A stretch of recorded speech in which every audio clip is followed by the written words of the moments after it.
Huminto ang pampasaherong jeepney sa dulo ng isang mahabang daan na gawa sa lupa. Umalikabok. Ang init ng araw ay tila ba isang kumot na bumabalot sa buong paligid. Ngunit hindi ito ininda ni Catalina Ramos.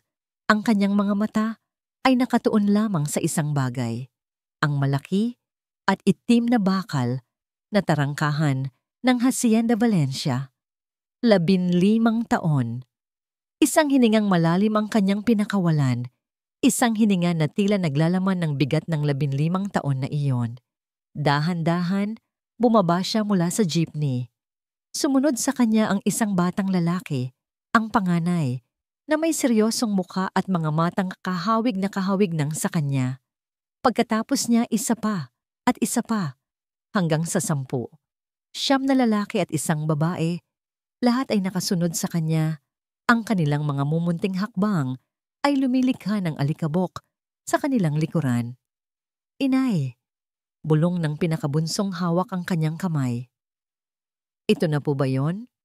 Tumango si Catalina, isang maliit ngunit matatag na tango.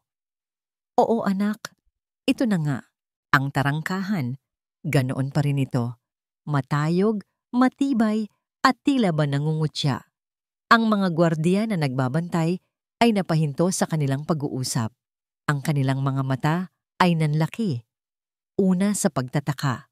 Pagkatapos ay sa hindi makapaniwalang pagkilala. Catalina, narinig niyang sabi ng isa. Hindi siya sumagot. Ang alaala ng gabi, kung kailan niya huling nakita ang tarangkahang iyon, ay biglang bumalik. Umuulan noon. Ang bawat patak ng luha sa kanyang pisngi ay kasabay ng bawat patak ng ulan mula sa langit. Mag-isa siya, basang-basa, habang hawak ang kanyang sinapupunan na naglalaman ng isang lihim. Umalis siyang mag-isa. Ngayon, bumabalik siyang may kasamang 10. Naglakad siya palapit. Ang kanyang mga anak ay tila isang pader sa kanyang likuran.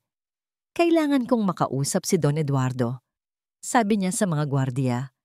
Ang kanyang boses ay kalmado, ngunit may bigat na hindi nila maaaring balewalain.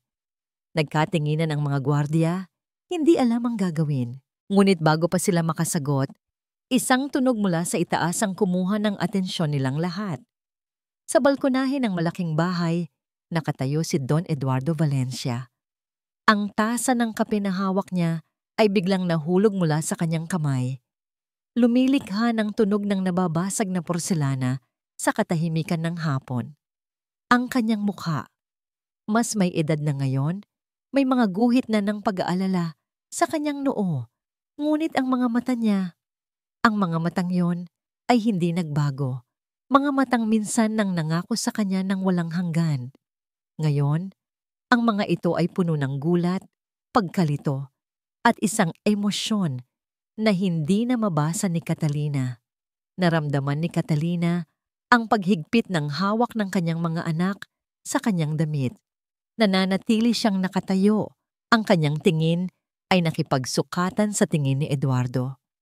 Sa sandaling iyon, ang mundo ay tila huminto. Ang tanging naroon ay sila, ang tarangkahan sa kanilang pagitan, at ang 15 taon ng mga tanong na hindi nasagot. Ang katahimikan ay binasag ng isang malamig at matinis na boses. Anong ibig sabihin ng lahat ng ito? Mula sa malaking pinto ng mansyon, lumabas si Doña Beatriz Elizalde Valencia. Ang kanyang damit ay puting-puti, walang bahid ng alikabok ng hacienda. Ang kanyang buhok ay perpektong nakaayos. Ang bawat hakbang niya ay puno ng awtoridad at pagmamay-ari. Naglakad siya palapit sa tarangkahan. Ang kanyang mga mata ay parang mga punyal na sumusuri kay Catalina mula ulo hanggang paa bago dumapo sa 10 batang nakatayo sa likod niya. Isang ngisi, isang mapanuyang na ngisi ang sumilay sa kanyang mga labi. Huminto siya sa mismong harap ng tarangkahan sa pagitan ni Catalina at ng hacienda na minsan na ring naging pangarap niya. Tumingin siya kay Catalina, ang kanyang mga mata ay nang-uusig. Ang kanyang boses ay puno ng kamandag. Sino ang ama? Tanong niya. Sapat na malakas, para marinig ng lahat. Ang kanyang tingin ay isa-isang dumadaan sa mga mukha ng mga bata. Sa 10 yan? Ang tanong ni Beatrice ay parang isang latigo na humampas sa hangin, nakabibingi sa katahimikan. Nakita ni Eduardo ang bahagyang panginginig ng balikat ni Catalina, ngunit ang mukha nito ay nanatiling kalmado. Bago pa man makagawa ng isa pang hakbang o makapagsalita ng isa pang masasakit na salita, si Beatrice kumilos si Eduardo. Papasukin sila. Utos niya sa mga gwardiya. Ang kanyang boses ay bumaba mula sa balkonahe, hindi malakas, ngunit puno ng bigat ng isang desisyon na hindi na mababawi. "Eduardo!" Sigaw ni Beatrice. Ang kanyang mukha ay puno ng hindi makapaniwalang galit. "Ano ang ginagawa mo?" Hindi niya pinansin ang asawa. Ang kanyang mga mata ay nanatili kay Catalina habang ang malaking tarangkahan ay dahan-dahang bumubukas. "Dalhin ninyo sila sa lumang bahay ng mga bisita, malapit sa may taniman ng mangga," sabi niya sa hepe ng mga gwardiya. "Siguraduhin ninyong mayroon silang lahat ng kanilang kakailanganin." Pagkatapos ay tumalikod siya at pumasok sa loob. Hindi na hinintay ang sagot ng kahit sino. Narinig niya ang nagmamadaling mga yapak ni Beatrice sa kanyang likuran. "Nababaliw ka na ba?" Ang boses ni Beatrice ay umalingaw-ngaw sa kanilang silid-tulugan. Ibinagsak niya ang pinto. "Isang eskandalo, Eduardo. Dinadala mo ang isang eskandalo sa mismong pamamahay natin. Ano na lang ang sasabihin ng mga tao?" Humarap sa kanya si Eduardo. Ang pagod ay biglang bumalot sa kanyang buong pagkatao. "Sila ay mga bata, Beatrice, at kailangan nila ng matutuluyan. Hindi ko sila itataboy." "Mga bata? O mga bastardo?" Tumaas ang boses ni Beatrice. "Mga buhay na paalala ng kasalanan mo. At 10 pa. 10. Pinagmumukha mo akong tanga, Eduardo." "Tumigil ka," mahinang sabi ni Eduardo, ngunit may diin. Isang bagay sa kanyang tono ang nagpatigil kay Beatrice. "Wala kang alam sa nangyari. Wala kang alam sa kanya." "Oh, talaga?" Tumawa siya ng mapakla. "Ang alam ko ay iniwan ka niya para sa ibang lalaki. At ngayon ay bumabalik siyang parang isang kawawang pulubi na may dalang 100 bunga ng kanyang kalandian. At ikaw, itong si dakilang martir, ay tatanggapin sila?" Hindi na sumagot si Eduardo. Paano niya ipapaliwanag ang isang bagay na kahit siya mismo ay hindi maintindihan? Ang alam lang niya, nang makita niya si Catalina na nakatayo roon, matatatag sa kabila ng pagod, na napapaligiran ng mga bata. Isang bagay sa loob niya ang nagsabing kailangan niyang gawin ito. Isang utang na kailangan niyang bayaran. Lumipas ang maghapon na puno ng tensyon. Mula sa bintana ng kanyang opisina, palihim na sinisilip ni Eduardo ang lumang bahay na tinutuluyan ni Catalina. Nakita niya ang mga bata na naglalaro sa damuhan. Naghahabulan sila, nagtatawanan. Ang kanilang mga boses ay parang musika sa isang hasyenda na masyado nang matagal na binalot ng katahimikan at formalidad. Ang kanyang mga mata ay partikular na napako sa panganay na lalaki, si Mateo. Mayroon itong isang uri ng katahimikan at seryosong aura. Kahit sa gitna ng paglalaro, pinapanood nito ang kanyang mga kapatid, tinitiyak na ligtas sila. At nang minsan itong lumingon sa direksyon ng malaking bahay, nahuli ni Eduardo ang tingin nito. Ang mga matang iyon. Kilala niya ang mga matang iyon. Bigla, pumalik sa kanya ang isang ala-ala. 15 taon na ang nakalipas. Nasa silidaklatan siya, sinusubukang mag-aral ng mga papeles ng hasyenda. Pumasok ang isang dalaga, si Catalina Ramos, ang bagong tutor para sa kanyang nakababatang kapatid. May dala itong isang libro at ang nangiti nito ay tila ba nagdala ng liwanag sa madilim na silid. "Sir Eduardo," sabi nito, bahagyang yumuko. "Pasensya na po sa abala. Hindi, okay lang. Sagot niya, hindi maalis ang tingin sa mga mata nito. Mga matang puno ng talino, kabaitan, at isang kislap na ngayon lang niya nakita. Iyon ang simula.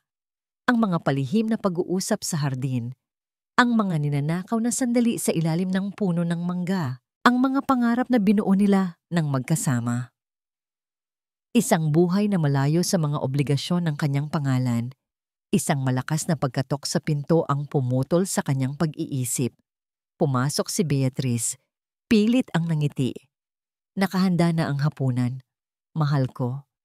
Tumango lang si Eduardo at sumunod. Habang naglalakad sila sa pasilyo, narinig niya ang boses ni Beatrice na kausap ang isa sa mga pinagkakatiwalaang katulong. Elvira, bulong nito, ngunit sapat na para marinig ni Eduardo. Ipakalat mo ang kwento. Siguraduhin mong malalaman ng lahat kung anong klaseng babae ang bumalik sa hasyenda. Nagpanting ang tainga ni Eduardo. Huminto siya. Anong kwento, Beatrice? Lumingon ito. Ang pagkukunwari ay hindi nawala sa kanyang mukha. Wala, mahal. Mga bagay lang tungkol sa menu para bukas. Halika na. Lumalamig na ang pagkain. Hindi na siya nangulit, ngunit ang pagdududa ay nagsimula nang mag-ugat sa kanyang puso. Kinagabihan, hindi siya mapakali. Ang mga salita ni Beatrice, ang mga mata ni Mateo, ang alaala ni Catalina, lahat ay nagpapagulo sa kanyang isipan. Nagpasya siyang maglakad-lakad at ang kanyang mga paa ay dinala siya pabalik sa direksyon ng lumang bahay. Madilim na. Isang ilaw lang mula sa bintana ang bukas. Sumilip siya mula sa likod ng isang malaking puno ng mangga. Sa loob, nakita niya si Catalina na nakaupo sa isang silya na papaligiran ng 10 bata. Ang ilan ay nakaupo sa sahig, ang iba ay nakasandal sa kanya. May isang kwento siyang binabasa mula sa isang lumang libro at ang kanyang boses, kahit hindi niya marinig ng malinaw, ay tila isang malamyos na himig sa gitna ng gabing madilim. Isang ngiti ang gumuhit sa mga labi ni Catalina habang tinitingnan niya ang kanyang mga anak. Isang ngiti na puno ng purong pagmamahal at pag-aalaga. Isang pamilyar na kirot ang naramdaman ni Eduardo sa kanyang dibdib. Ganoon dapat ang pamilya. Ganoon dapat ang isang tahanan. Puno ng init, puno ng tawanan, puno ng pagmamahal. Isang bagay na hindi niya kailanman naramdaman sa loob ng malaking bahay. Sa piling ni Beatrice, hindi na niya napigilan ang sarili. Naglakad siya papalabas sa kanyang pinagtataguan at dahan-dahang lumapit sa pinto. Kumatok siya. 2 beses. Marahan lang. Biglang tumahimik sa loob. Narinig niya ang mga bulungan ng mga bata. Pagkatapos ng ilang sandali, bumukas ang pinto. Si Catalina. Nagkatitigan sila. Ang ilaw mula sa loob ay nagbigay liwanag sa kanyang mukha. Nakita ni Eduardo ang pagod sa mga mata nito, ngunit nandoon pa rin ang lakas, ang katatagan na una niyang hinangaan dito. Sir Eduardo, sabi ni Catalina, ang paggamit ng sir ay tila isang pader na inilagay niya sa kanilang pagitan. Catalina, sagot ni Eduardo. Ang kanyang boses ay bahagyang paos. Gusto ko lang malaman kung ayos lang kayo dito. Kung may kailangan kayo. Umiling si Catalina. Ayos lang kami, sir. Maraming salamat sa pag-aalala at sa pagpapatuloy sa amin dito. Sumilip si Eduardo sa likuran nito. Nakita niya ang 10 pares ng mga matang nakatingin sa kanya nang may pag-usisa. Ang kanyang tingin ay muling napadako kay Mateo, na nakatayong pinakamalapit sa kanyang ina. Tila ba handang protektahan ito anumang oras. Gusto niyang magtanong. Ang mga tanong ay nagsisiksikan sa kanyang lalamunan. Ngunit walang lumalabas. Sige, sabi na lang niya. Pakiramdam niya ay isa siyang estranghero. Magpahinga na kayo. Tumango si Catalina at isinara ang pinto. Naiwan si Eduardo sa dilim. Mas lalo pang gulong-gulo kaysa kanina. Habang naglalakad siya pabalik sa malaking bahay, isang pakiramdam ng finality ang bumalot sa kanya. Ang pagbabalik ni Catalina ay hindi isang pagkakataon. Isa itong senyales. Isang bagay ang magbabago sa Hacienda Valencia. At sa kauna-unahang pagkakataon, sa loob ng maraming taon, hindi niya alam kung dapat ba siyang matakot o umasa. Sa loob ng maliit na bahay, hinintay ni Catalina na makalayo ang mga yabag ni Eduardo bago siya huminga ng malalim. Naramdaman niya ang panginginig ng kanyang mga tuhod. "Inay, sino po siya?" tanong ng isa sa mga bata. "Isang matandang kaibigan, anak," sagot niya, isang pilit na ngiti sa kanyang mga labi. Nang biglang may kumatok ulit sa pinto. Mas mahina ngayon, halos isang kaluskos lang. Nagkatinginan sila ng mga bata. Dahan-dahan siyang lumapit sa pinto at binuksan ito ng bahagya. Isang matandang katulong, si Aling Sion, ang isa sa mga nanilbihan sa hasyenda mula pa noong bata si Eduardo. Ang mukha nito ay puno ng pag-aalala. May mabilis itong iniabot na isang maliit at nakatuping papel kay Catalina. "Para sa'yo, Hiya," bulong ng matanda. "Mula sa isang kaibigan na hindi ka nakalimutan. Basahin mo." At tulad ng mabilis nitong pagdating, mabilis din itong nawala sa dilim. Isinara ni Catalina ang pinto. Ang kanyang puso ay biglang kumabog ng malakas. Dahan-dahan niyang binuklat ang papel. Iilang salita lamang ang nakasulat dito, gamit ang isang pamilyar na sulat kamay. "Mag-ingat ka kay Donya, may binabalak siyang masama." Hawak ni Catalina ang nakatuping papel sa kanyang kamay hanggang sa halos malukot ito. Ang babala ni Aling Sion ay umalingaw-ngaw sa kanyang isipan buong gabi, isang malamig na anino sa gitna ng katahimikan ng kanilang munting tulugan. "Mag-ingat ka kay Donya, may binabalak siyang masama." Alam niya. Sa kaibuturan ng kanyang puso, alam niyang hindi titigil si Beatriz. Pero ano ang masamang binabalak nito? Kinaumagahan, sinubukan niyang isantabi ang takot. Kailangan niyang maging matatag, hindi para sa sarili niya, kundi para sa 10 pares ng mga matang umaasa sa kanya. Naubos na ang kanilang mga pagkain at supply mula sa biyahe. Kailangan nilang pumunta sa palengke sa bayan.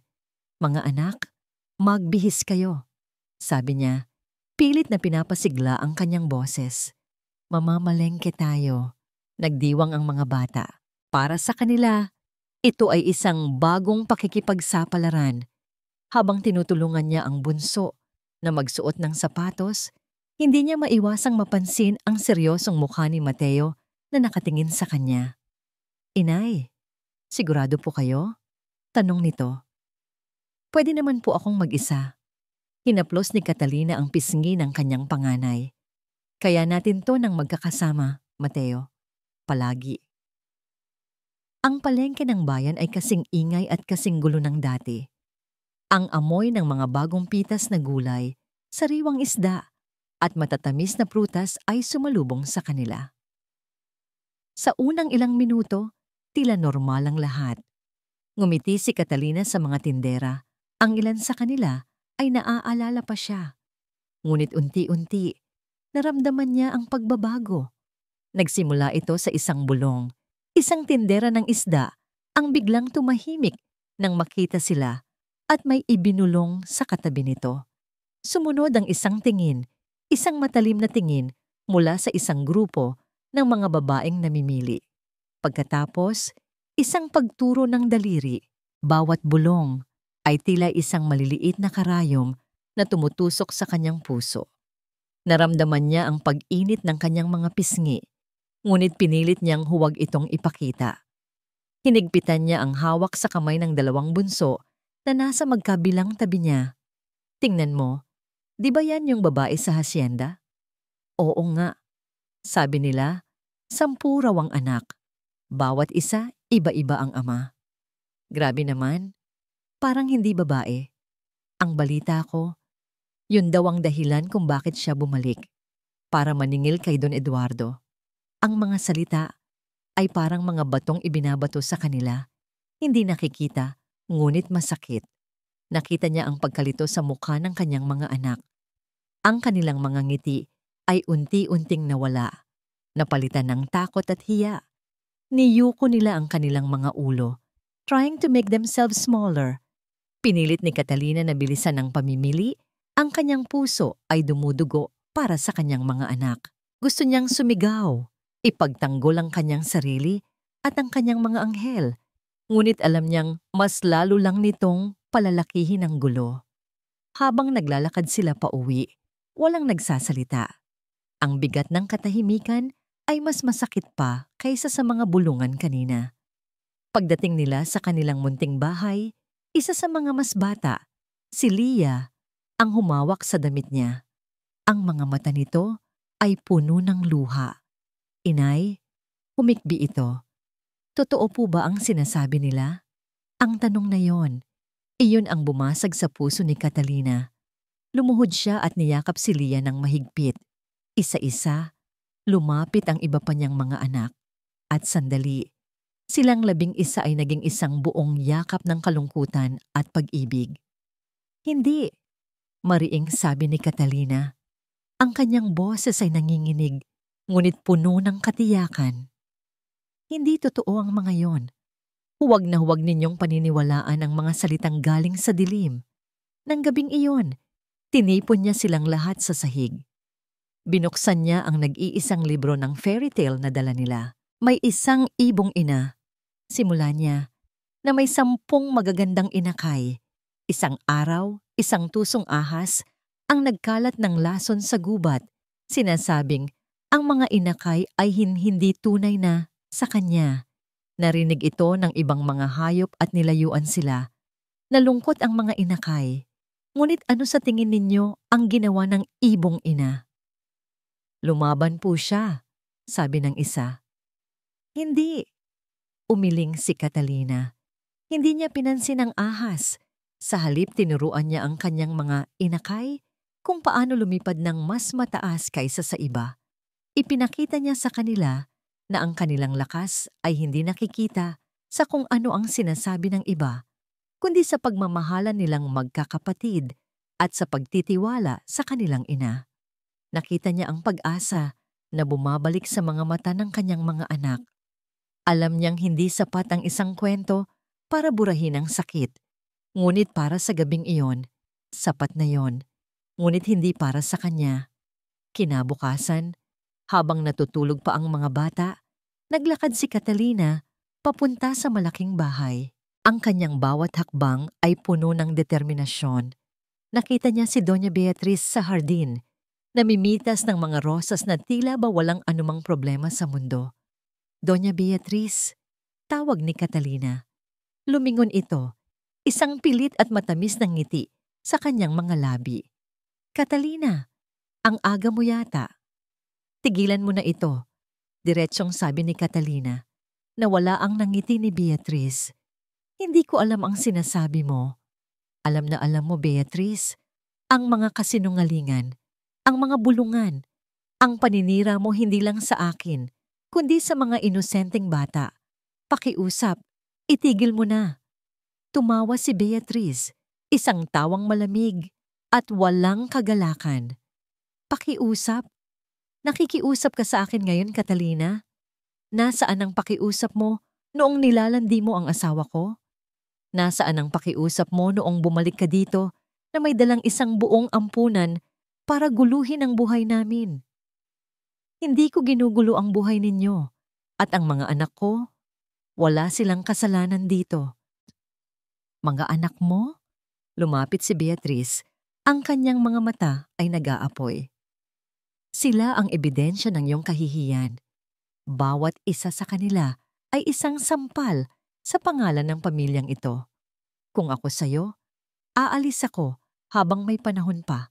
Dahil ito, itinuro niya ang paligid. Ay simula pa lang.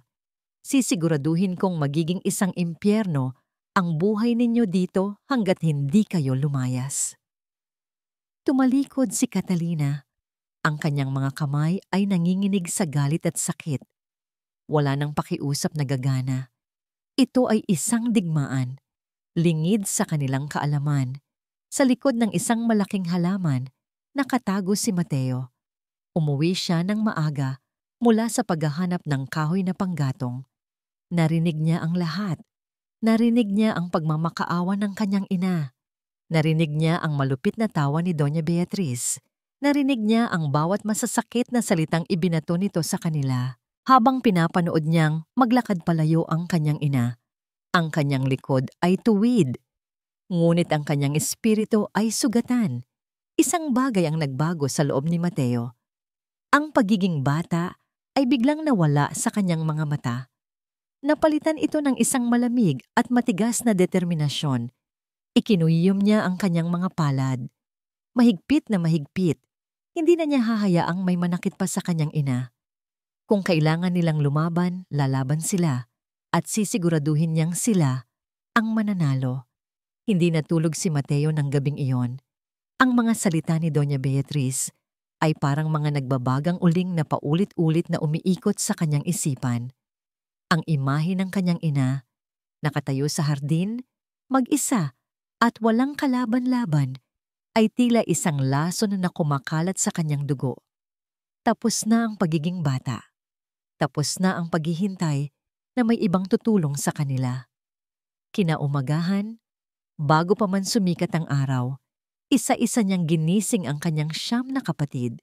Dahan-dahan, para hindi magising ang kanilang ina na mahimbing na natutulog sa pagod. Sinenyasan niya silang sumunod sa kanya at sa mga paang walang ingay, nagtipon sila sa isang luma at abandonadong kamalig sa gilid ng taniman. Ang amoy ng alikabok at lumang kahoy ang sumalubong sa kanila. Ang tanging liwanag ay nanggagaling sa mga siwang ng dingding. Umupo silang lahat sa isang bilog sa sahig na lupa. Narinig ko sila kahapon. Simula ni Mateo, ang kanyang boses ay mahina ngunit matigas. Si Inay at ang babaeng iyon, si Doña Beatriz. Sinisigawan niya si Inay.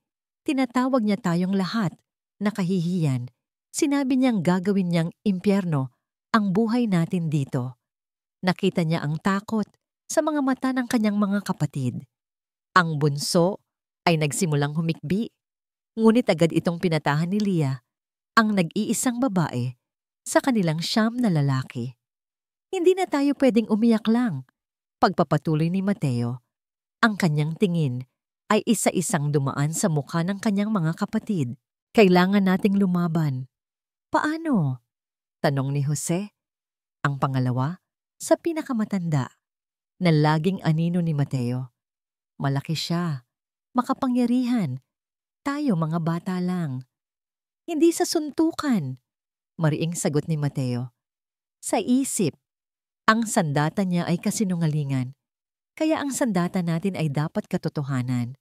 Sinabi niyang sinungaling si Inay. Kung sinungaling siya, ibig sabihin mayroon siyang tinatagong totoo. Yun ang hahanapin natin. Ibabalik natin ang pangalan ni Inay. Isang bagong uri ng determinasyon ang sumilay sa mga mata ng mga bata. Ang takot ay napalitan ng isang misyon. Pero paano natin hahanapin ang isang bagay na nangyari bago pa tayo ipanganak? Tanong ni Leah. Ang kanyang mga mata ay nagpapakita ng talinong higit pa sa kanyang edad. Magtatanong tayo, sabi ni Mateo, sa mga pinakamatatandang trabahador dito. Sila ang mga puno. Ang kanilang mga ugat ay malalim sa lupa ng hasyenda na ito. Marami silang alam na hindi natin alam. At doon, sa loob ng maalikabok na kamalig, binuo nila ang kanilang unang plano. Isang plano na nangangailangan ng perpektong pag-arte at tapang. Ang kanilang target, si Mang Lito, ang matandang hardinero na nag-aalaga sa hardin ng mga rosas ni Doña Beatriz. Sabi, naroon na siya bago pa man dumating si Beatriz sa hasyenda. Kinahapunan, isinagawa nila ang plano. Kunwari ay naglalaro sila ng habulan malapit sa hardin. Si Leah ay nagbigay ng senyas. Ang kanilang bunso, si Samuel, ay nadapa habang may dalang isang tabo ng tubig. Ang tubig ay tumapon mismo sa mga bota ni Mang Lito. Aray ko po, umiyak si Samuel. Perpekto ang kanyang pag-arte. Gaya ng inaasahan, Si Mang Lito, na may mabuting puso, ay agad na lumapit para tulungan ang bata. Maging si Catalina, na nagbabantay sa kanila mula sa bintana ng kanilang bahay, ay nataranta at lumabas. Iyon ang pagkakataon. Habang ang atensyon ng lahat ay na kay Samuel, si Mateo at Jose ay tahimik na lumapit kay Mang Lito. Mang Lito, pasensya na po kayo sa kapatid namin, sabi ni Mateo. Nako, ayos lang mga iho, walang may gusto nito. Mang Lito, seryosong tanong ni Mateo. Matagal na po kayo dito? Noong araw po, noong unang panahon ni Inay dito, may narinig po ba kayong sakit niya? Nag-aalala lang po kami. Biglang nagbago ang mukha ni Mang Lito. Lumingalinga siya sa paligid, tila natatakot na may makarinig. Ibinaba niya ang kanyang boses. Wala siyang sakit, iho. Ang totoo niyan, buntis siya noon. Nagkatinginan si Mateo at Jose. At ang nag-iisang doktor na nag-aalaga sa kanya noon, dagdag ng matanda, halos isang bulong na lang, ay siya ring doktor na nag-aalaga kay Doña Beatriz, si Dr. Santos, isang mabuting tao, pero pinilit siyang paalisin. Matagal nang retirado, nasa kabilang bayan na yata. Iyon na yun, ang unang sinulid.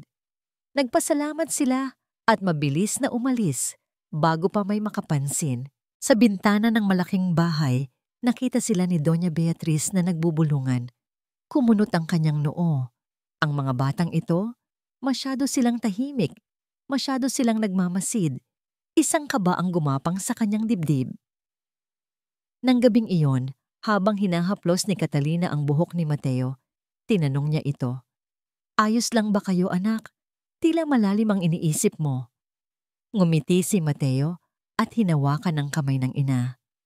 Ayos lang po kami, inay. Naglalaro lang po kami kanina. Huwag po kayong mag-alala. Magiging maayos din po ang lahat. Itinago niya ang kanilang plano. Ayaw niyang bigyan ng dagdag na alalahanin ang kanyang ina. Mula ngayon, sila ang magiging kalasag nito. Kinabukasan, sa tulong ng isa pang katulong na naawa sa kanila, nakuha nila ang address ni Dr. Santos sa kabilang bayan. Sakay ng isang tricycle, 10 bata ang naglakbay ng palihim, puno ng pag-asa. Ngunit ang pag-asa ay agad na napalitan ng pagkadismaya. Nahanap nila ang address, ngunit ang kanilang nakita ay isang lumang bahay na gawa sa kahoy. Ang mga bintana ay nakasara at puno ng alikabok. Ang bakuran ay matataas na ang damo. May isang malaking kadena at padlock ang nakasabit sa tarangkahan. Walang tao. Matagal nang walang nakatira dito. Nakatayo sila sa harap ng bahay.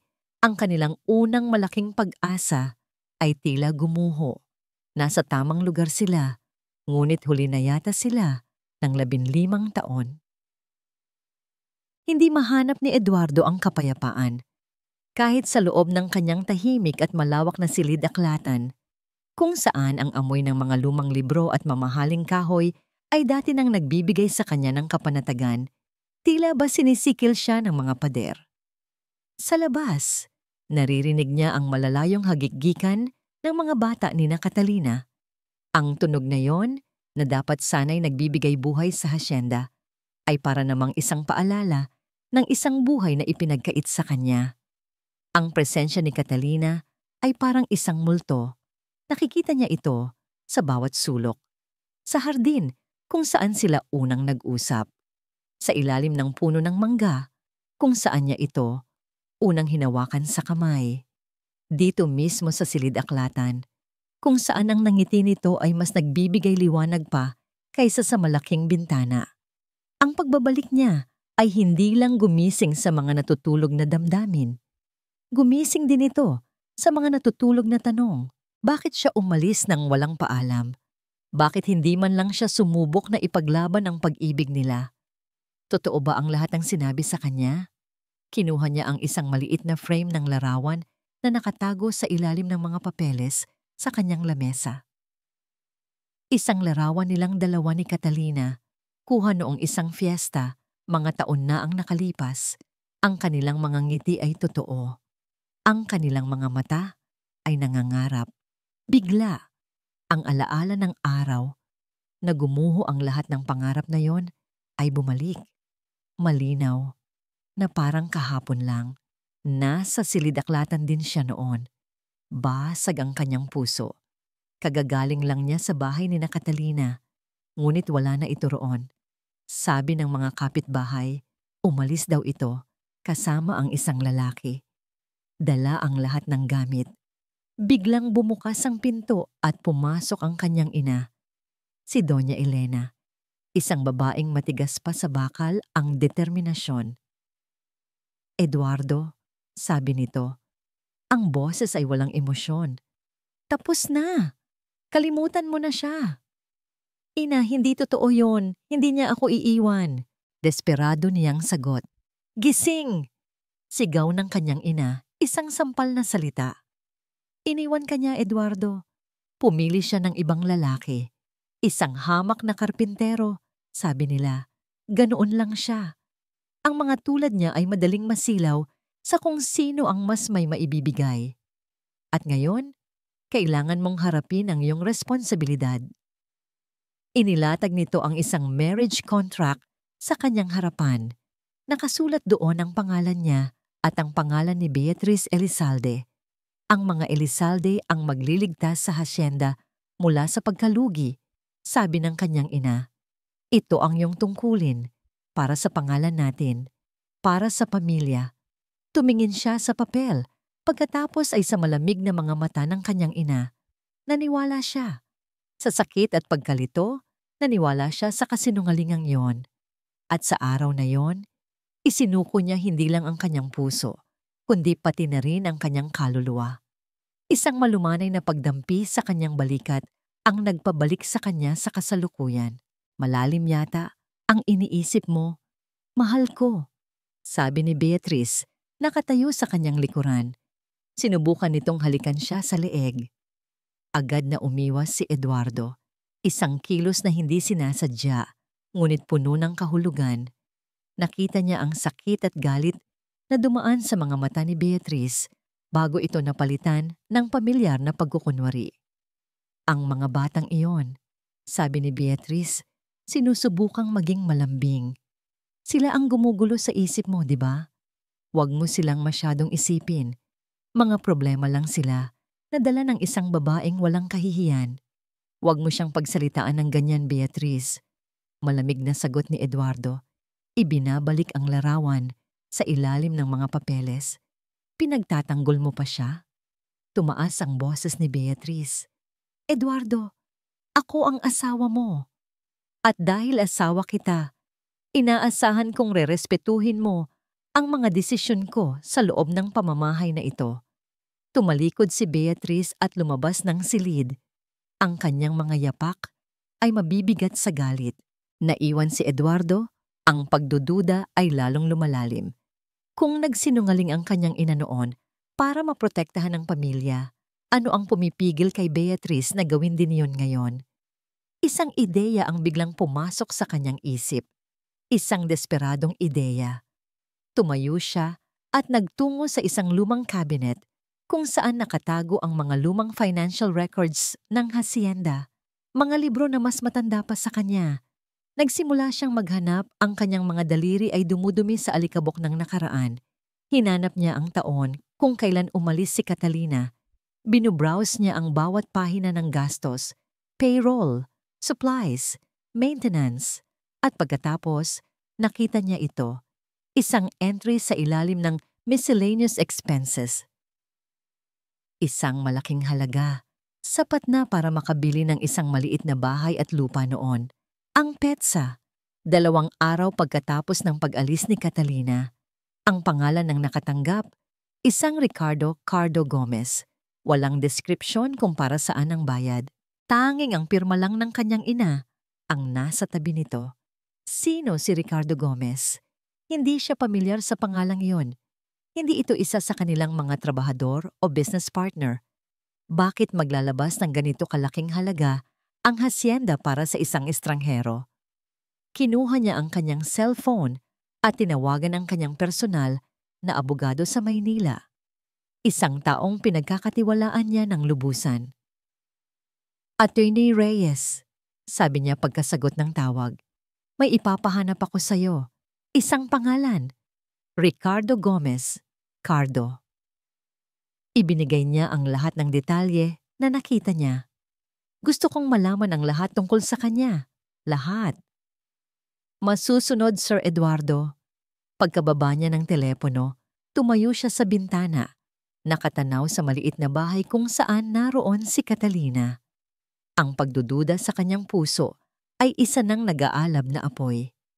Hindi na ito tungkol sa nakaraang pag-ibig, tungkol na ito sa katotohanan. Makalipas ang isang oras, habang papalubog na ang araw, tumunog ang kanyang cellphone, si Ate Reyes. "Ang bilis mo," sabi ni Eduardo. "Madali lang siyang nahanap, sir. Mayroon siyang criminal record." Sagot ng abogado. Ang boses ay seryoso. Kinabahan si Eduardo. "Para saan?" Nagkaroon ng isang maikling katahimikan sa kabilang linya. "Pagnanakaw, pananakot, at may 2 kaso siya noon na na-dismiss dahil sa kakulangan ng ebidensya, sir." "Anong mga kaso?" tanong ni Eduardo. Ang kanyang puso ay kumakabog ng malakas. "Pag-aareglo ng mga aksidente, Sir Eduardo." Nabitiwan ni Eduardo ang hawak niyang ballpen. Ang tunog ng pagbagsak nito sa sahig ay tila kasing lakas ng isang putok ng baril sa kanyang pandinig. "Aksidente?" "Opo, sir. Mga aksidenteng mukhang disgrasya, pero sinadya pala." Ang pagkadismaya ay parang isang mabigat na ulap na bumalot sa 10 bata habang nakatayo sila sa harap ng abandonadong bahay. Ang tarangkahan ay sarado, ang pag-asa ay sarado. "Paano na 'to?" bulong ni Jose. Ang kanyang boses ay naglalaman ng kabiguan nilang lahat. "Wala na. Uwi na tayo." Nagsimula ng tumalikod ang ilan sa mga mas bata. Ang kanilang mga balikat ay bagsak. Ngunit si Mateo ay nanatiling nakatayo. Ang kanyang mga mata ay sinusuri ang bawat sulok ng lumang bahay. Hindi sila pwedeng sumuko. Hindi pa. "Teka," sabi niya. Ang kanyang boses ay pumigil sa kanilang pag-alis. "Hindi tayo uuwi." Itinuro niya ang isang maliit na bintana sa gilid ng bahay, bahagyang natatakpan ng mga gumagapang na baging. Mas maliit ito kaysa sa iba, at ang kahoy na frame nito ay mukhang mas marupok. "Doon," sabi niya. "Doon tayo dadaan." Nagkatinginan ang magkakapatid. Ang takot ay hinaluan ng kaunting kaba at pananabik. Ito ay isang bagay na mapanganib. Isang bagay na ipinagbabawal, at yun mismo ang kailangan nila. Nagtulungan sila. Si Jose at ang ilan sa mga malalaki ay binuhat si Mateo para maabot ang bintana. Gaya ng inaasahan niya, ang trangka sa loob ay kinakalawang na at madali lang masira. Sa kaunting puwersa, bumukas ito ng may mahinang langit-ngit. Isa-isa silang pumasok sa loob. Ang sumalubong sa kanila ay ang amoy ng nakaraan. Amoy ng alikabok, ng nabubulok na papel, at isang bahagyang amoy ng gamot na naiwan sa hangin. Madilim sa loob. Ang tanging liwanag ay nanggagaling sa siwang ng bintanang pinasok nila.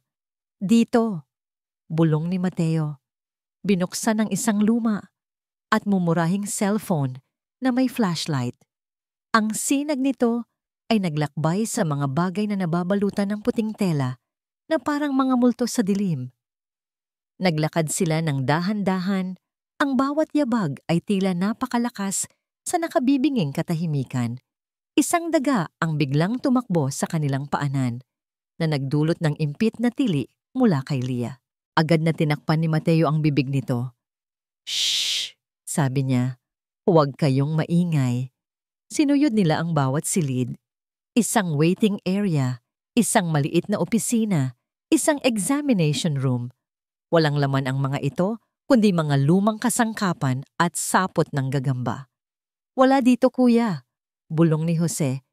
Malapit nang mawalan ng pag-asa. Ngunit si Mateo ay may napansin. Isang pinto sa dulo ng pasilyo, mas maliit kaysa sa iba, at halos hindi na makita sa dilim. Isang storage room. Nakakandado ito. Lia, tawag ni Mateo. Yung hairpin mo.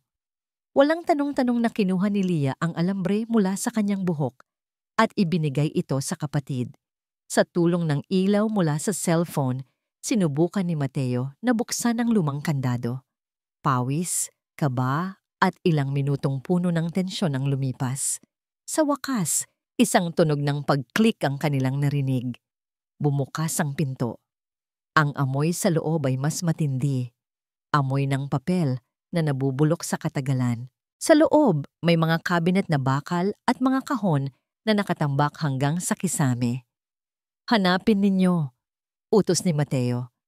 Mga kahon na may nakasulat na records o pangalan ng mga pasyente. Mabilis.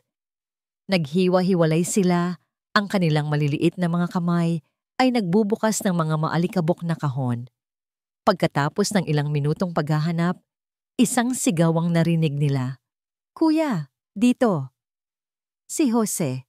May hawak siyang isang makapal at malaking libro na nababalutan ng itim na leather.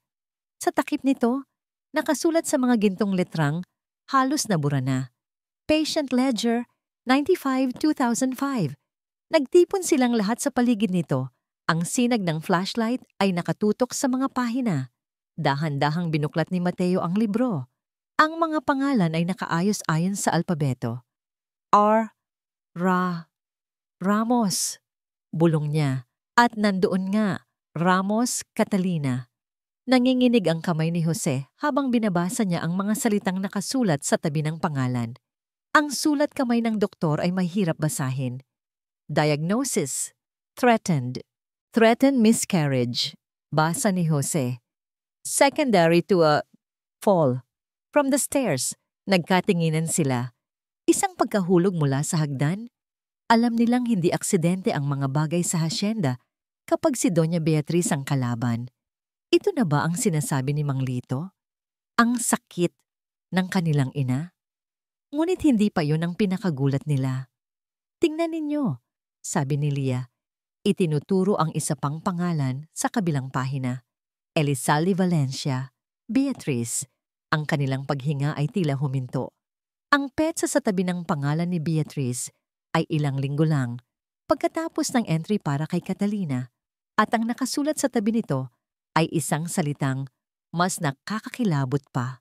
Procedure: total hysterectomy due to uterine complications.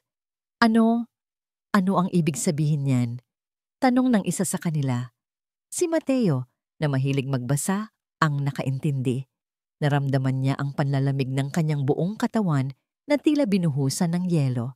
Ibig sabihin, paliwanag niya, ang kanyang boses ay halos isang pabulong. Inalis ang matris niya. Ibig sabihin, hindi na siya pwedeng magkaanak. Kailanman, isang nakabibinging katahimikan ang bumalot sa kanila. Ang lahat ng piraso ng puzzle ay biglang nagkabit-kabit sa kanilang isipan. Kung hindi pwedeng magkaanak si Doña Beatriz. Kung gayon, yung anak niya, sabi ni Lia, ang kanyang mga mata ay nanlalaki sa pagkatanto.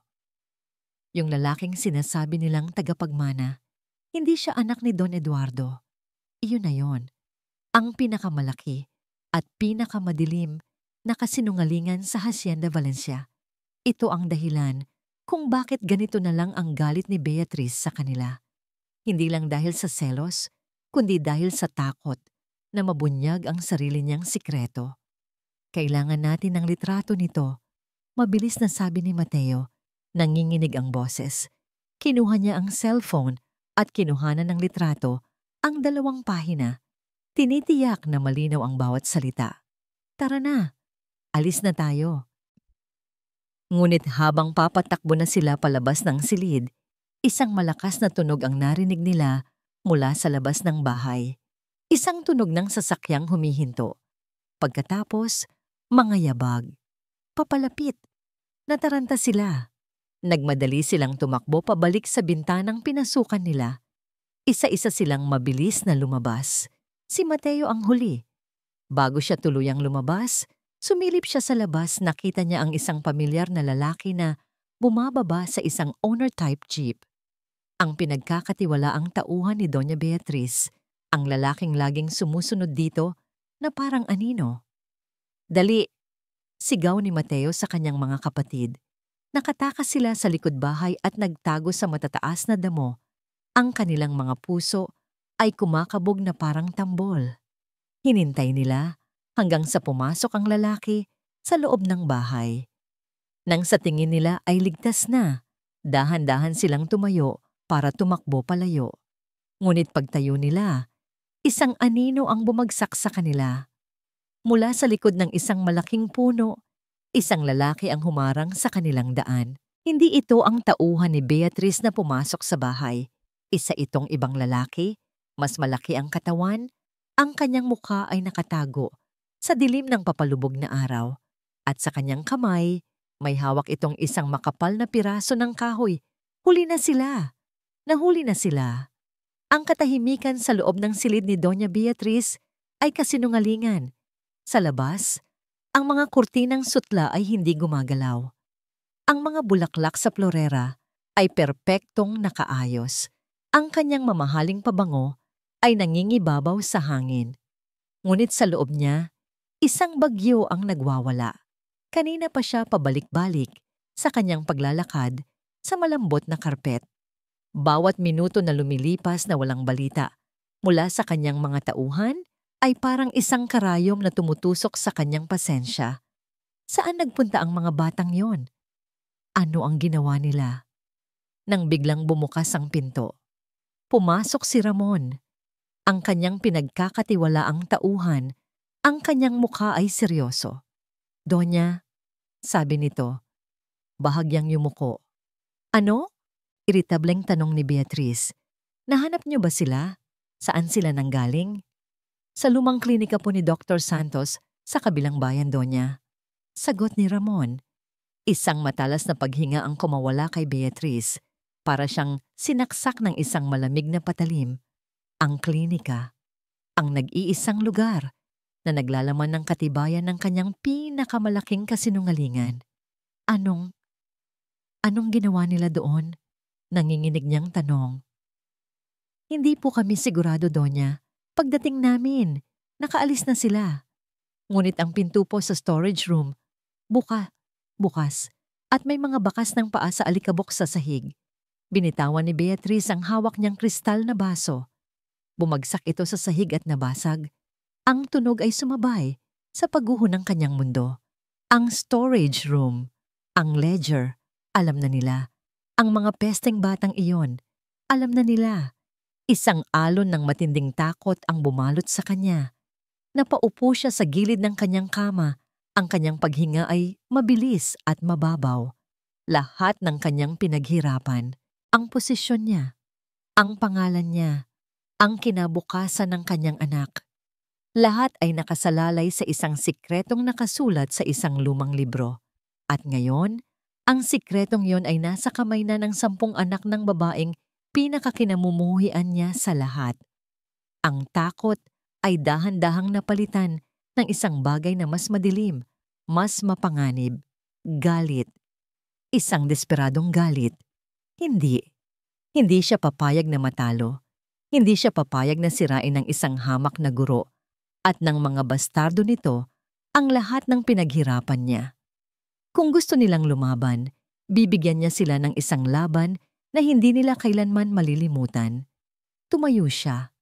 Ang panginginig sa kanyang mga kamay ay nawala. Napalitan ng isang malamig at matigas na determinasyon. Ang kanyang mga mata, na kanina'y puno ng takot, ay ngayon kumikinang sa kalupitan. Naglakad siya papunta sa kanyang aparador ng alahas. Binuksan niya ito at kinuha ang isa sa kanyang mga paborito. Isang kwintas na may malaking esmeralda. Isang regalo mula sa yumaong ina ni Eduardo.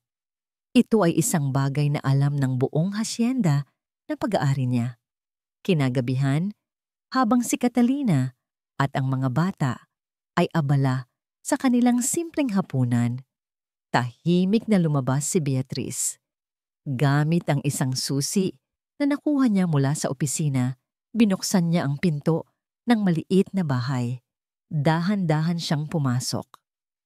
Ang amoy ng nilulutong isda at murang sabon ay dumikit sa kanyang ilong at naramdaman niya ang pagkasuklam. Tiningnan niya ang mga simple at lumang gamit, ang mga natutulog na banig sa sahig.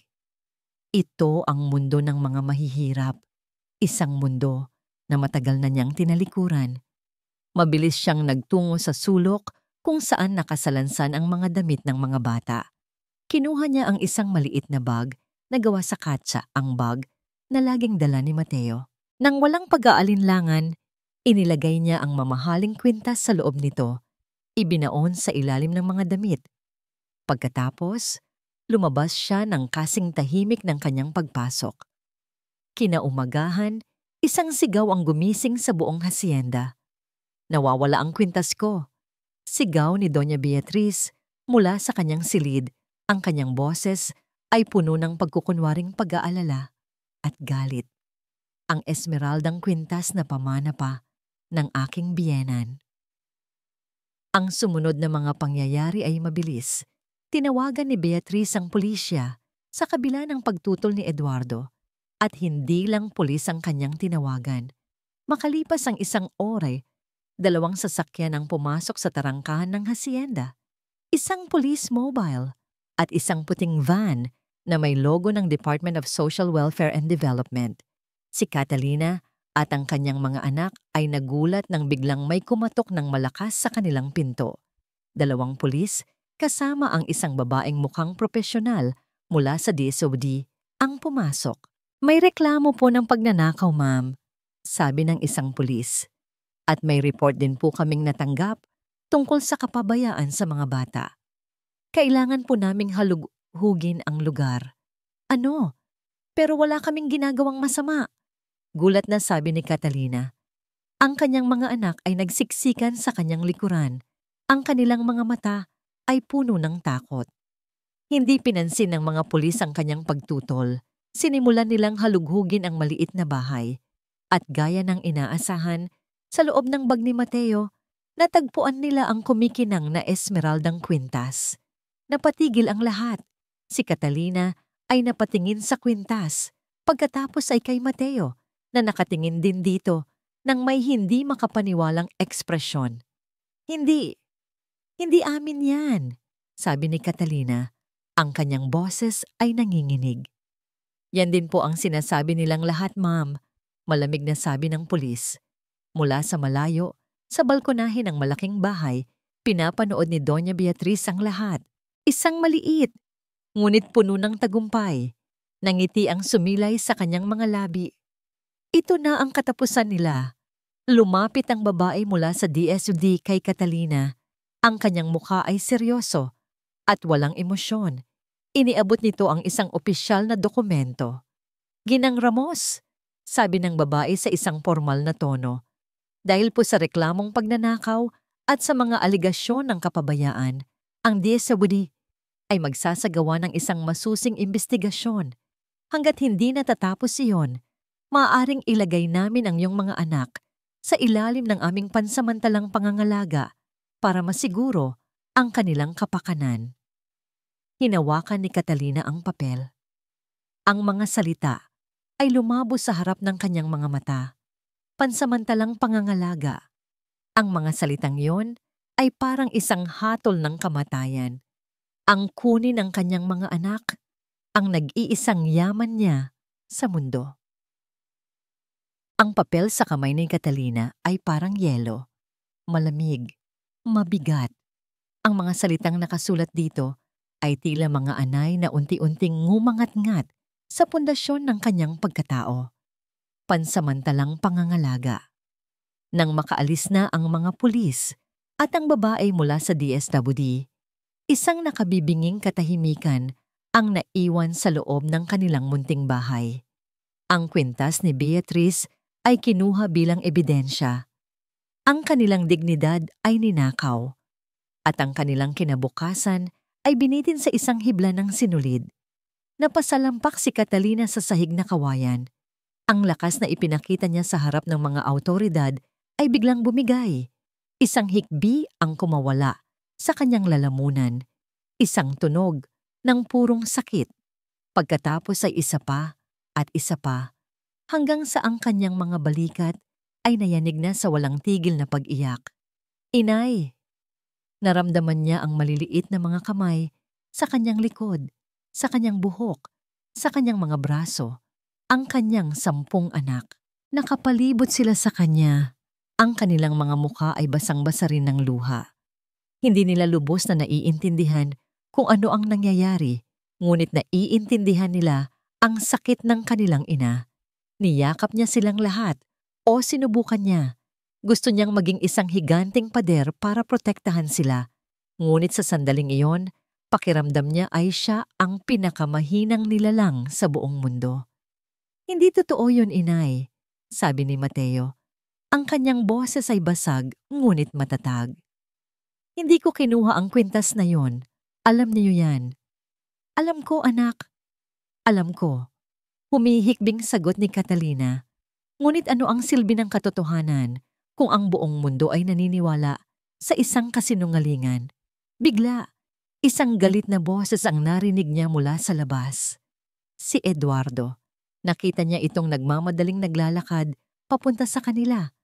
Ang kanyang mukha ay puno ng galit na hindi pa niya nakikita dati.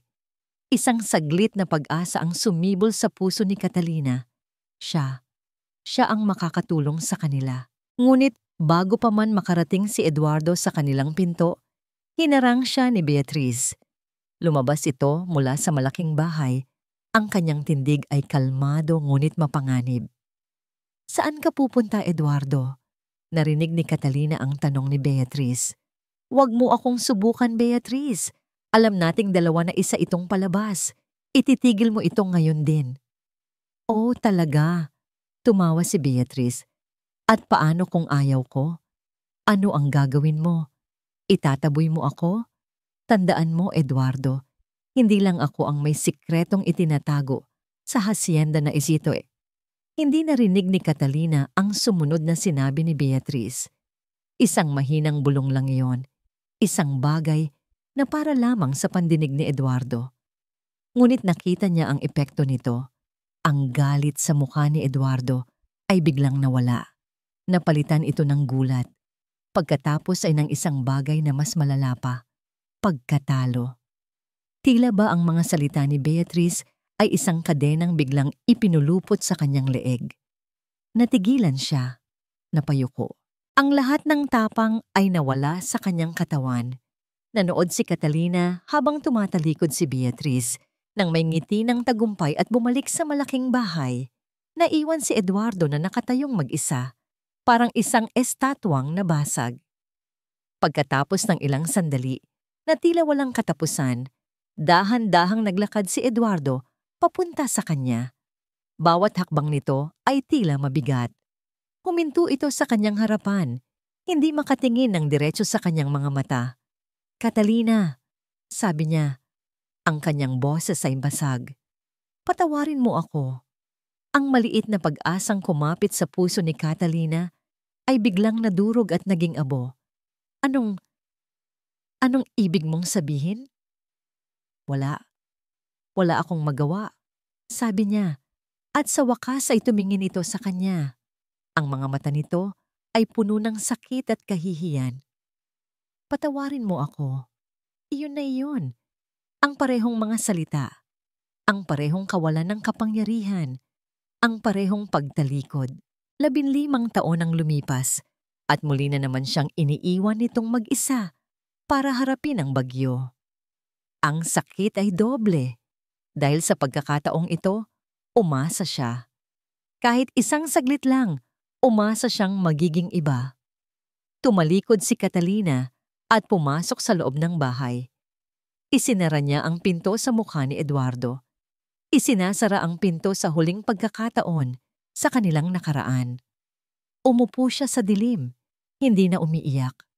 Wala nang luhang lumalabas. Isang malamig at basag na pakiramdam na lang ang naiwan.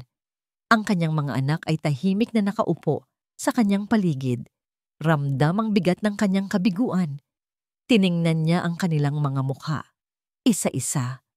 Ang kanilang mga inosenteng mukha na puno ng takot. At sa sandaling iyon, isang malinaw at masakit na katotohanan ang tumama sa kanya. Siya ang dahilan ng lahat ng ito. Ang pagbabalik niya ang nagdala ng gulo. Ang presensya niya ang naglagay sa kanila sa panganib. Hanggat naririto sila, hindi sila titigilan ni Beatrice. Susunugin nito ang buong mundo para lang masigurong mananalo ito. At ayaw niyang madamay ang kanyang mga anak sa apoy na yon. Tumayo siya. Ang kanyang mga kilos ay mabagal, mekanikal. Kinuha niya ang isang lumang bayong at nagsimulang maglagay ng iilang piraso ng damit. Aalis sila. Aalis sila ulit, tulad ng ginawa niya noon. Tatakbo siya para iligtas ang kanyang mga anak. Iyon lang ang tanging paraan. Inay, ano po ang ginagawa ninyo? Tanong ni Leah. Ang boses ay puno ng takot. Hindi siya sumagot. Patuloy lang siya sa pag-aayos. Habang kinukuha niya ang damit ni Mateo mula sa bag nito, may nahulog. Isang lumang cellphone. Bumagsak ito sa sahig at ang screen ay biglang umilaw. Ipinapakita ang huling larawang tiningnan. Inay! Naramdaman niya ang presensya ni Mateo sa kanyang likuran. Huwag kang mag-alala, anak, sabi ni Catalina. Hindi lumilingon. Ang kanyang boses ay walang buhay. Aalis tayo. Dadalhin ko kayo sa isang lugar na ligtas. Hindi po tayo aalis, sabi ni Mateo. Ang kanyang boses ay hindi boses ng isang bata. Puno ito ng isang kakaibang lakas.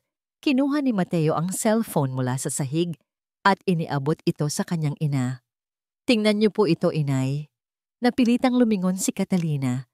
Tiningnan niya ang screen. Isang malabong litrato ng isang lumang libro. Ngunit malinaw ang mga salita. 2 pangalan, 2 diagnosis.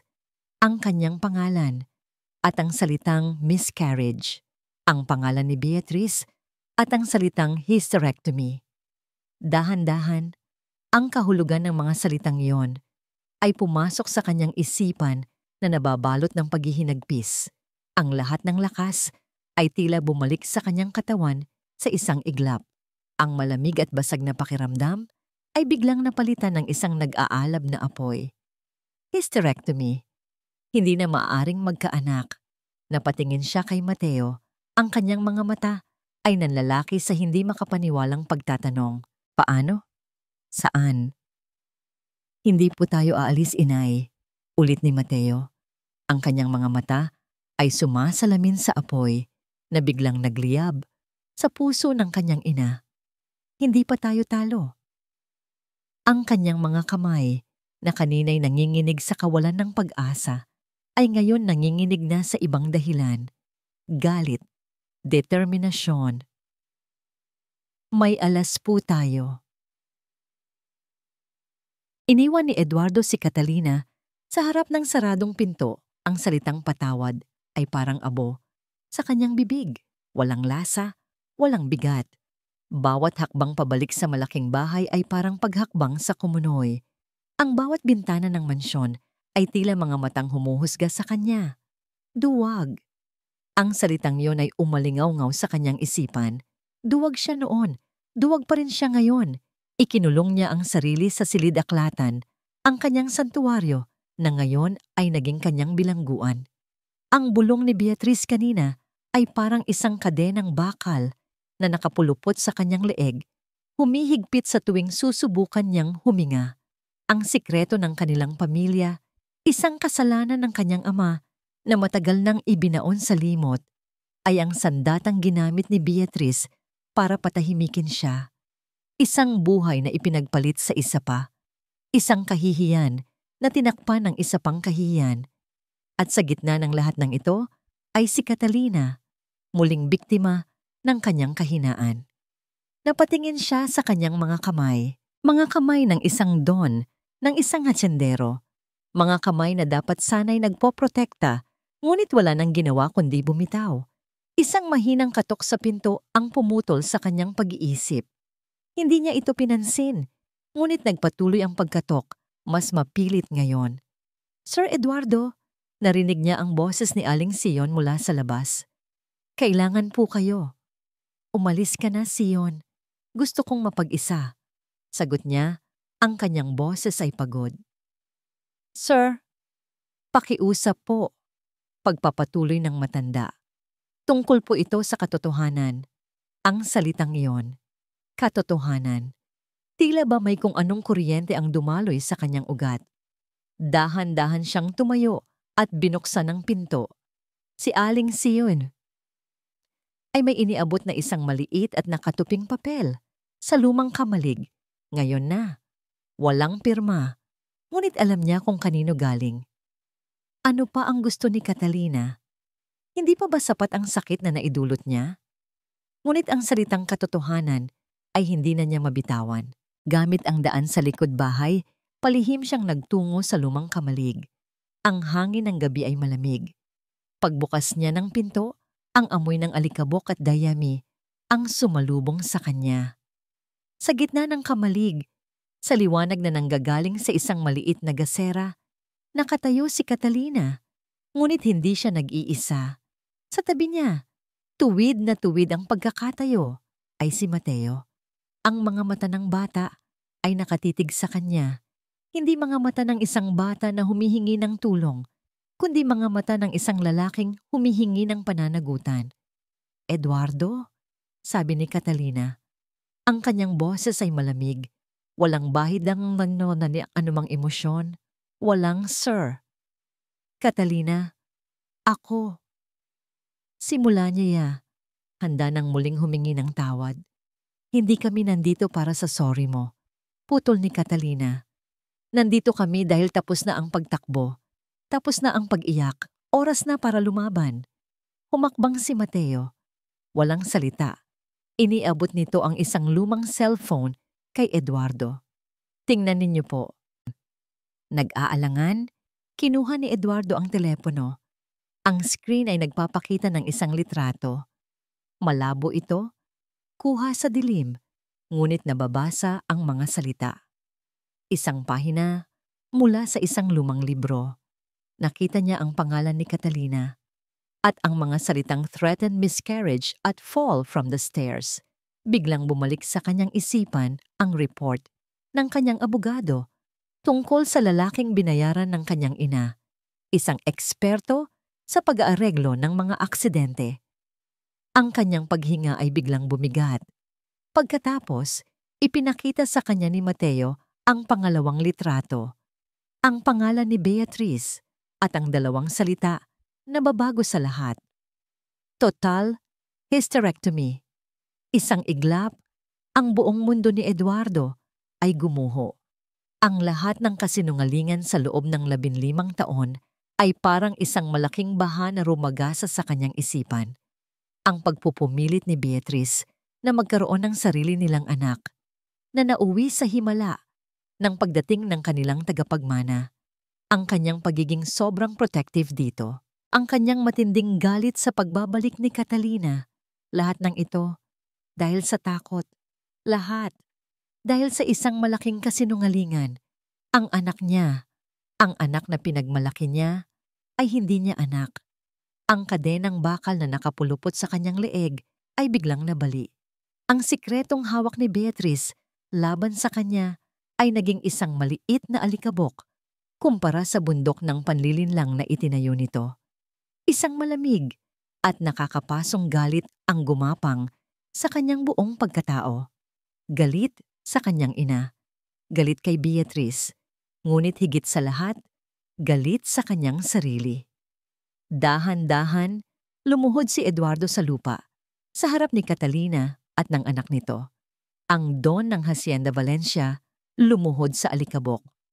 Patawad, sabi niya, at sa pagkakataong ito, ang salita ay puno ng bigat ng 15 taon ng pagsisisi.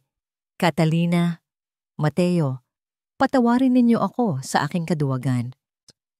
Itinaas niya ang kanyang mukha at nakita ni Catalina ang isang bagay na matagal na niyang hindi nakikita sa mga mata nito. Apoy. Hindi na ngayon, sabi ni Eduardo. Ang kanyang boses ay naging matigas. Hindi na ako tatakbo. Hindi na ako magtatago. Itatama ko ang lahat ng ito. Babawiin natin ang lahat ng ninakaw niya sa inyo. Tumayo siya, isang bagong tao.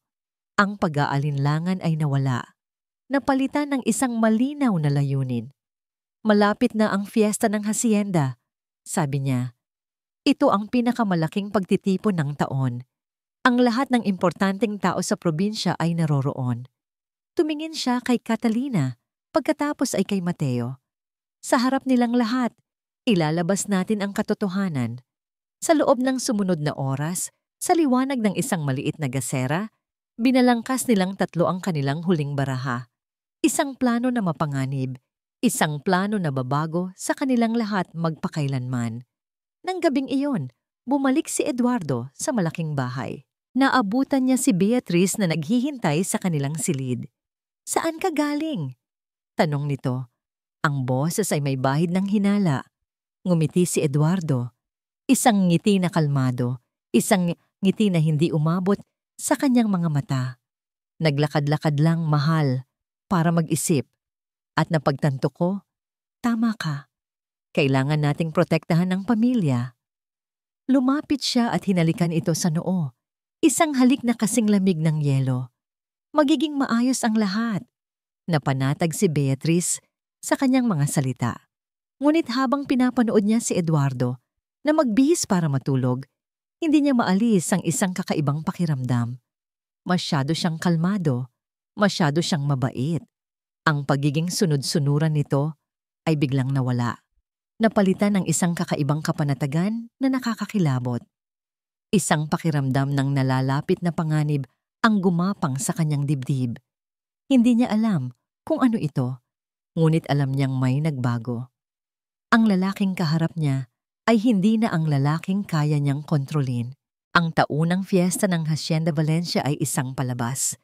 Ang mga ilaw na nakasabit sa mga puno ng mangga ay kumikinang na parang mga bituin.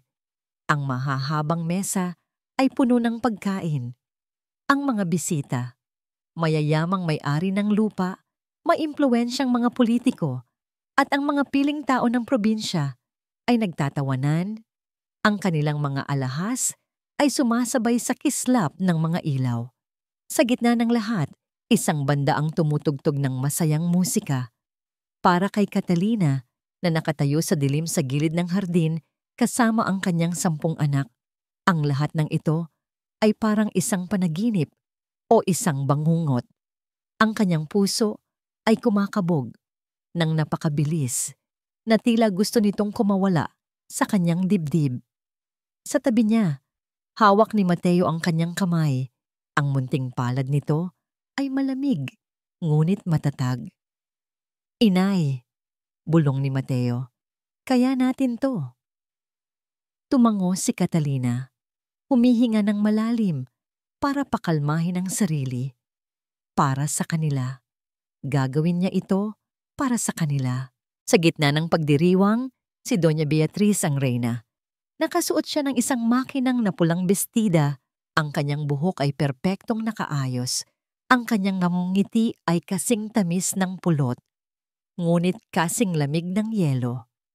Bawat galaw niya ay kalkulado. Bawat pagbati ay may kasamang papuri. Ginagampanan niya ang papel ng perpektong asawa, ng perpektong donya ng Hacienda Valencia. Nakatayo sa tabi niya si Don Eduardo, tahimik at malayo ang tingin.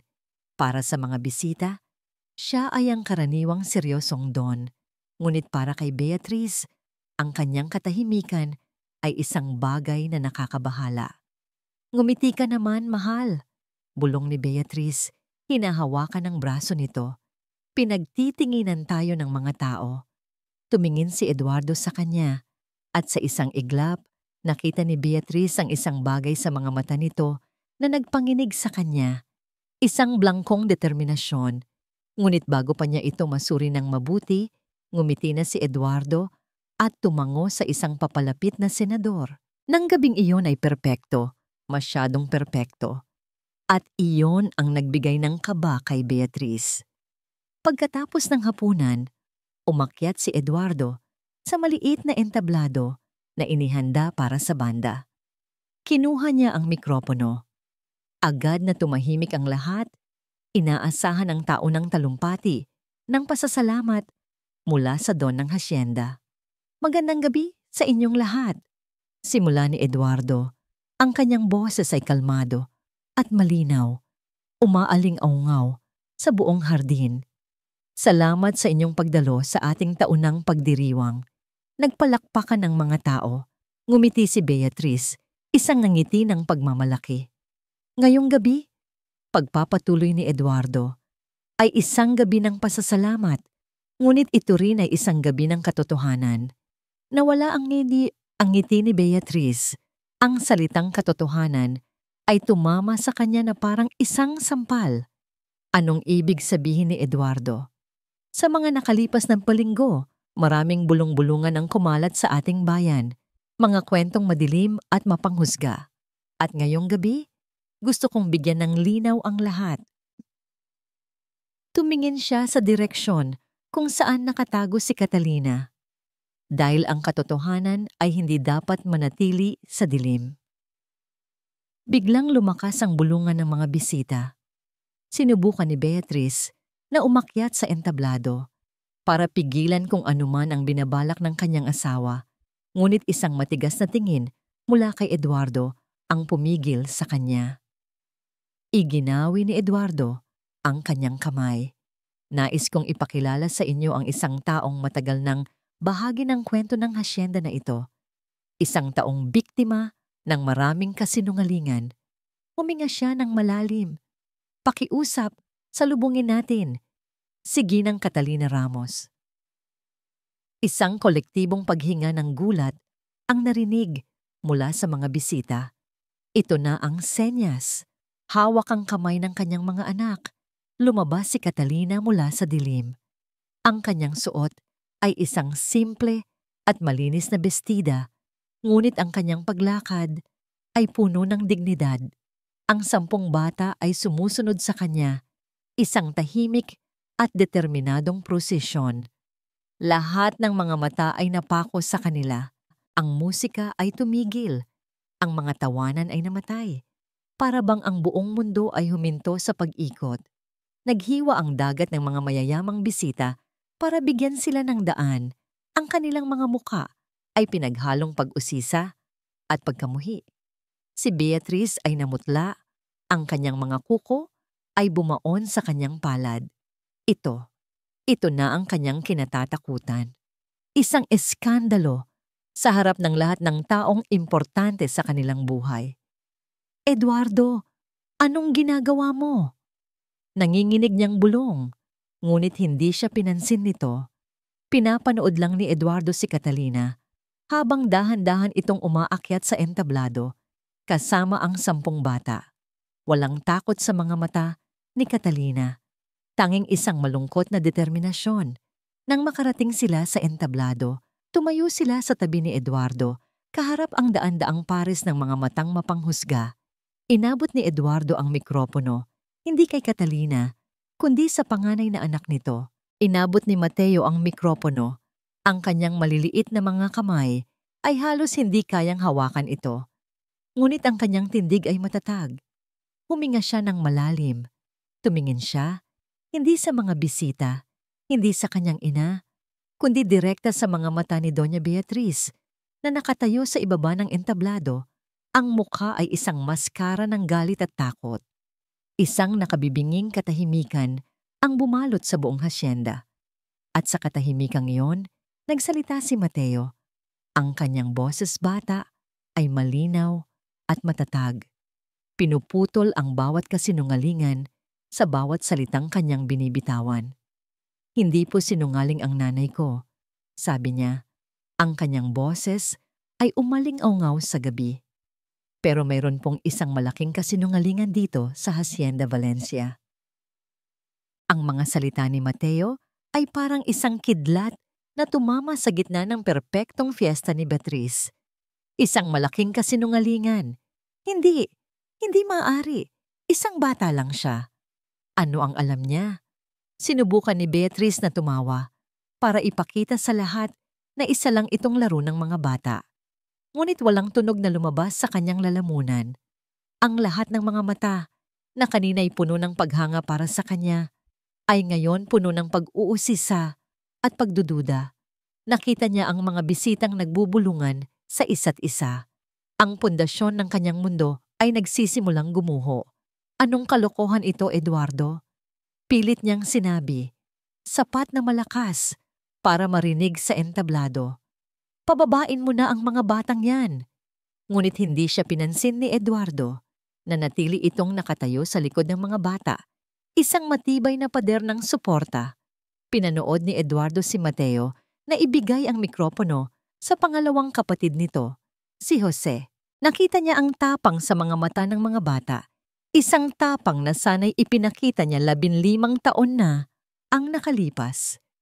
Isang kirot ng pagsisisi at pagmamalaki ang sabay na tumusok sa kanyang puso.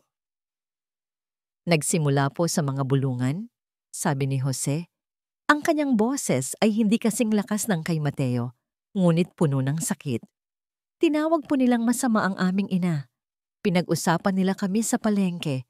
Ipinagkalat po nila na hindi kami totoong magkakapatid. Sumunod si Lia.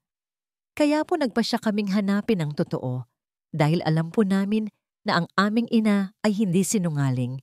Sinundan po namin ang mga kwento, ang mga alaala ng mga matatanda dito sa hasyenda. Isa-isa, nagsalita ang mga bata. Bawat isa ay nagbahagi ng isang piraso ng puzzle. Isang bata ang nagkwento kung paano sila pumunta sa kabilang bayan. Isa pa ang nagkwento tungkol sa abandonadong klinika. Ang kanilang mga boses, simple at walang pagkukunwari, ay mas matalas pa sa anumang kutsilyo. Pinunit nila ang bawat hibla ng kasinungalingang binalot ni Beatrice sa hasyenda. Ang mga bulungan ng mga bisita ay lalong lumakas. Naging isang dagundong ng pagkabigla. Hindi na niya kaya. Ang bawat salita ng mga bata ay parang isang hagupit. Mga demonyong bata. Sinisira nila ang lahat. Tama na, sigaw niya. Sinusubukang umakyat sa entablado. Mga sinungaling, mga batang kalye na tinuruan lang para manira ng pamilya. Ngunit hinarang siya ng 2 gwardiya sa utos ng isang senyas mula kay Eduardo. Nananatili siyang nakakulong sa ibaba. Isang reyna na nawalan ng kaharian na pipilitang panoorin ang kanyang pagbagsak. Bumalik ang mikropono kay Mateo. At sa loob po ng lumang klinika, sabi ni Mateo, ang kanyang tingin ay muling bumalik kay Beatrice. Nahanap po namin ang katotohanan. Sa isang senyas mula kay Eduardo, isang malaking puting screen na ginagamit para sa mga presentasyon ng hasyenda ay biglang umilaw sa likod ng entablado. At dito, ipinakita ang isang litrato. Ang litrato mula sa cellphone ni Mateo. Malinaw. Kitang-kita ng lahat. Ang 2 pahina mula sa lumang ledger.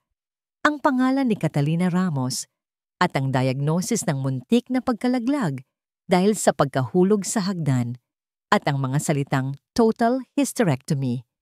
Isang nakabibinging katahimikan ang bumalot sa buong hardin. Kahit ang mga kuliglig sa damuhan ay tila tumigil sa pag-ingay. Ang tanging maririnig ay ang mabilis at mabibigat na paghinga ni Beatrice. Ang katotohanan, sa itim at puting mga salita, ay nakasulat para makita ng lahat. Ang lahat ng mga tanong ay nasagot sa isang iglap. Ang mga bulong-bulungan ay naging isang malinaw na pag-unawa.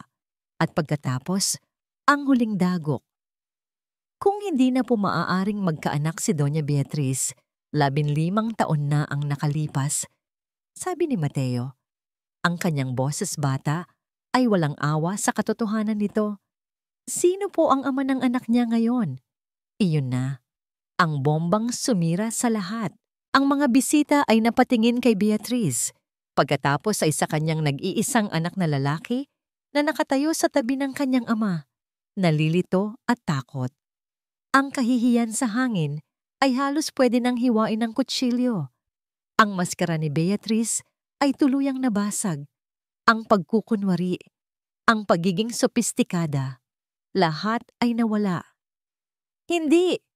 Umalingaw-ngaw ang kanyang sigaw sa buong hasyenda. Isang sigaw ng isang hayop na nasukol. Kasinungalingan yan. Gawa-gawa lang yan ng mga demonyong yan. Eduardo, sabihin mo sa kanila. Sabihin mong hindi totoo yan. Lumingon siya sa kanyang asawa, nagmamakaawa. Ang kanyang mga mata ay puno ng desperasyon. Ngunit si Eduardo ay umiling lang ng dahan-dahan. Ang kanyang muka ay isang blankong canvas ng kalungkutan at pinal na desisyon. Ang pag-iling na iyon ang tuluyang nagwasak kay Beatrice. Nawala siya sa sarili. Tulad ng isang baliw, nagsimula siyang manuro. Ikaw, sigaw niya, itinuturo si Catalina. Mang-aagaw, ahas, sinira mo ang buhay ko. Dapat nun pa kita pinatay. Dapat sinigurado kong nahulog ka ng mas malakas sa hagdan na yon. Inamin niya. Sa harap ng daan-daang testigo, inamin niya ang lahat.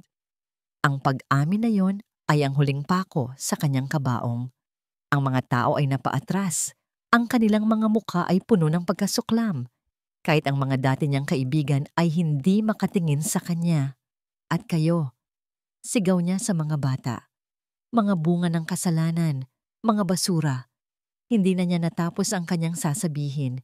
Dalawang unipormadong pulis na kanina pa tahimik na nakapwesto sa gilid ng hardin sa utos ni Eduardo, ang lumapit at marahang hinawakan ang kanyang mga braso. Bitawan niyo ako. Nagpupumiglas siya. Hindi niyo alam kung sino ako. Ako ang donya ng hasyenda na ito. Akin ang lahat ng ito. Habang kinakaladkad siya palayo, ang kanyang mga sigaw ay unti-unting humina, napalitan ng mga hikbi ng pagkatalo. Ang pulang bestida na kanina'y simbolo ng kanyang kapangyarihan ay ngayon simbolo na ng kanyang kahihiyan. Nang mawala na si Beatrice sa paningin, isang malalim at mabigat na katahimikan ang muling bumalot sa lugar. Ang fiesta ay tapos na. Pinanood ni Catalina ang pag-alis ni Beatrice. Wala siyang naramdamang saya. Wala siyang naramdamang tagumpay. Tanging isang malalim at nakakapagod na kalungkutan para sa isang buhay na nasira ng inggit at kasinungalingan. Ibinaling niya ang kanyang tingin sa kanyang mga anak, ang kanyang matatapang na maliliit na sundalo. Niyakap niya silang lahat. Sa wakas, tapos na ang laban.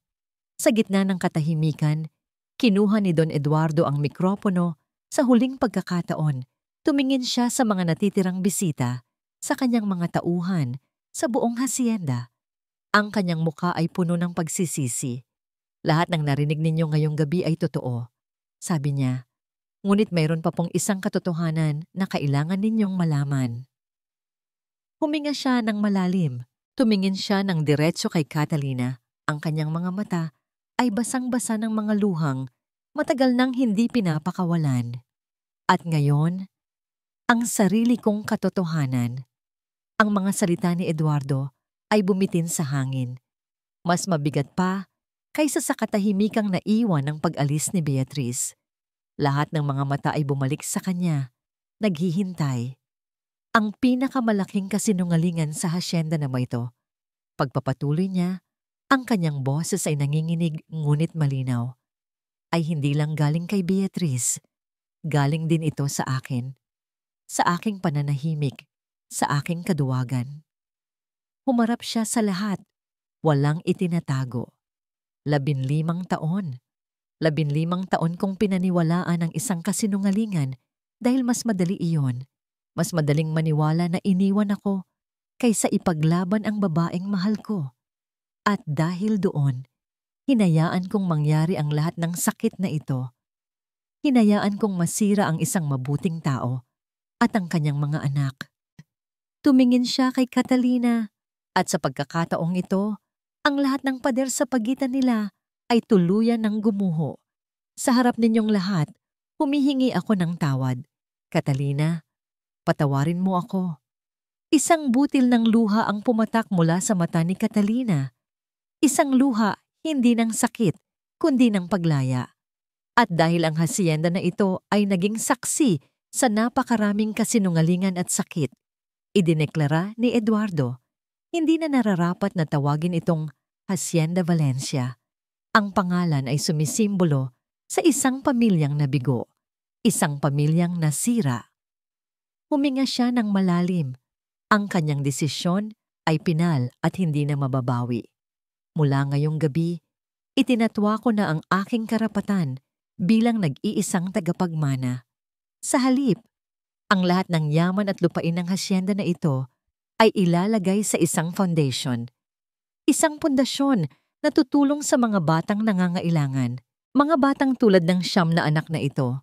Sabi niya, iginagawi ang kanyang kamay sa mga batang ampon ni Catalina na tinuruan tayo kung ano ang tunay na kahulugan ng pamilya at katapangan. Mula ngayon, sabi niya, ang kanyang boses ay lumakas, puno ng bagong pag-asa. Ito na ang magiging Hacienda Esperanza, ang hacienda ng pag-asa. Ang mga bisita ay natigilan, ngunit unti-unti, ang pagkabigla ay napalitan ng paghanga. Ang mga tauhan ng hacienda na nakasaksi sa lahat ng sakit ay nagsimulang magpalakpakan. Isang palakpak na mahina sa simula, ngunit unti-unting lumakas, isang pagtanggap sa bagong simula. Lumipas ang mga buwan. Ang Hacienda Valencia ay unti-unting nagbago. Ang malaking bahay, na dati malamig at malungkot, ay napuno ng ingay at tawanan. Ang mga mamahaling palamuti ay pinalitan ng mga drawing ng mga bata na nakadikit sa pader. Ang hardin ng mga rosas ni Beatriz ay naging isang vegetable garden kung saan nagtatanim ang mga bata. Si Eduardo, hindi na Don, ay naging si Kuya Eduardo na lang sa mga bata. Ibinaba niya ang kanyang sarili mula sa pagiging isang amo at natutunang maging isang ama. Tinuruan niya silang mag-ayos ng mga sirang bakod, sumakay sa kabayo, at kung paano basahin ang mga bituin sa gabi. Sa bawat tawa ng mga bata, unti-unting nahihilom ang mga sugat sa kanyang puso. Si Catalina naman ang naging ilaw ng kanilang tahanan. Sa kanyang pag-aaruga, ang 10 bata, kasama na rin ang anak ni Beatriz na naiwan at tinanggap din nila, ay natutong magtiwala muli.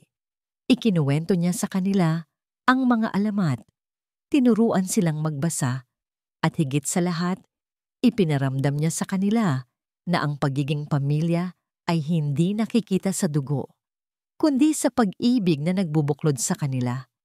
Isang hapon, habang papalubog na ang araw, nakaupo si Catalina sa ilalim ng puno ng mangga. Pinapanood ang mga bata na naglalaro ng habulan sa malawak na damuhan. Ang kanilang mga anino ay mahahaba sa ginintuang liwanag. Lumapit si Eduardo at umupo sa tabi niya. May dalang 2 tasa ng mainit na kape. Naaalala mo ba? Tanong ni Eduardo, ang kanyang boses ay mahina. Dito rin, sa ilalim ng puno na ito. Ngumiti si Catalina. Oo, ang dami na nating pangarap noon. Hindi pa huli para tuparin ang mga iyon, sabi ni Eduardo. Dahan-dahang inabot ang kanyang kamay. O marahil, para bumuo ng mga bago. Hinawakan ni Catalina ang kamay niya. Ang init nito ay pamilyar, ngunit ang pakiramdam ay bago. Wala na ang bigat ng nakaraan. Wala na ang takot. Tanging kapayapaan na lang. Salamat, Eduardo, bulong ni Catalina. Sa pagpili sa amin. Hindi, umiling si Eduardo. Hinigpitan ang hawak sa kanyang kamay. Salamat, Catalina, sa pagbabalik at sa pagtuturo sa akin kung paano umuwi. Tumingin sila sa isa't isa. Ang kanilang mga mata ay nag-uusap, nagpapatawad at nangangako. Hindi na nila kailangan ng mga salita. Sa di kalayuan, ang mga bata ay tumigil sa paglalaro at sabay-sabay na lumingon sa kanila. Mula sa kanilang kinatatayuan, nakita nila ang kanilang ina at si Kuya Eduardo. Magkahawak kamay habang pinapanood ang paglubog ng araw sa ibabaw ng kanilang Hacienda Esperanza. Isang pamilya, isang tahanan, isang pag-asa. Sa wakas, pagkatapos ng 15 taon, ang 10 lihim ng hacienda ay naging 10 dahilan para maniwala muli sa pag-ibig. At dito nagtatapos ang kwento ng 10 lihim ng Hacienda Esperanza. Mula sa kaibuturan ng aking puso, maraming salamat. Salamat sa inyong pagsama sa bawat kabanata, sa bawat pagpatak ng luha, at sa bawat pagngiti ng ating mga bida. Habang isinusulat ko ang paglalakbay ni na Catalina, Eduardo, at ng 10 bata, para bang naging kasama nila ako sa bawat pagsubok at tagumpay. May mga sandaling napaluha ako, may mga sandaling napangiti, at may mga sandaling naramdaman ko ang bigat ng kanilang mga pasanin. Ang kwentong ito ay isang paalala na ang pinakadakilang sandata sa mundong ito ay ang pagmamahal ng isang ina. Isang pagmamahal na kayang gawing pag-asa ang pinakamadilim na trahedya. Ito rin ay isang paalala na hindi pa huli ang lahat para magpatawad, para bumangon, at para magsimulang muli. Ang bawat isa sa atin ay may kanya-kanyang Hacienda Esperanza na naghihintay, isang lugar kung saan ang pag-ibig at katotohanan ang siyang nagahari. Nais kong marinig ang inyong salobi. Anong aral ang inyong napulot? Aling bahagi ng kwento ang pinakatumatak sa inyong puso? Ibahagi ninyo sa comment section sa ibaba. Ang inyong mga boses ay musika sa aking pandinig. Hanggang sa muli nating pagkikita sa susunod na kwento. Muli, ang aking taus-pusong pasasalamat. Nagmamahal. Hindi binasa ang sulat ko. 36's